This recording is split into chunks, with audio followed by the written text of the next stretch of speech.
नहमदुहु व नसल्ली अला रसूलिहिल करीम। जंग से हमारे पास एक सवाल है कि अगर घर में नबी करीम अलैहि सलाम का मिलाद करें तो इसकी क्या बरक़ात हासिल होती है। इस हवाले से जी मेरा फतवा भी मौजूद है। फतवा इंशाल्लाह सोशल मीडिया पर, व्हाट्सएप पर और दीगर जगहों पर शेयर कर दूँगा। तो कि घर में मिलाद शरीफ करें तो अल्लाह रब्बुल इज़्ज़त का खुसूसी फ़ज़ल व करम होता है और पूरा साल अमन के साथ गुज़रता है। अल-मवाहिबुल दुनिया में मौजूद है कि मिलाद शरीफ की बरकत मुजर्रब है कि ये साल अमन के साथ गुज़रता है और अल्लाह रब्बुल इज़्ज़त उस पर अपना फ़ज़ल व एहसान करे जिसने नबी करीम अलैहि सलाम के मिलाद मुबारक को ईद बनाकर ऐसे शख्स पर शिद्दत की जिसके दिल में मर्ज़ है।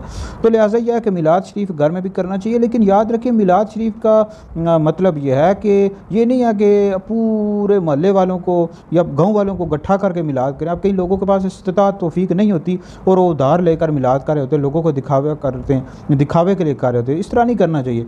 मिलाद शरीफ का मतलब यह कि जितनी आपको अल्लाह ताला ने इस्तिताअत दी, आप घर के अफराद बैठ जाएँ, जितने घर के बंदे हैं, जितने भी आप लोग बैठते हैं घर के बंदे हैं, बैठ जाएँ, कुरान मजीद की तिलावत करें और उसके बाद नातें पढ़ें और दुरूद पाक पढ़ें। तो ये और नबी करीम अलैहि सलाम का ज़िक्र मुबारक करें, ये मिलाद है। तो मिलाद का मतलब ये नहीं था पूरे महल्ले वालों को इकट्ठा करें। तो बहरहाल ये वीडियो सुनकर आगे भी शेयर करें, ये आपके लिए बहुत बड़ा सदका जारी है।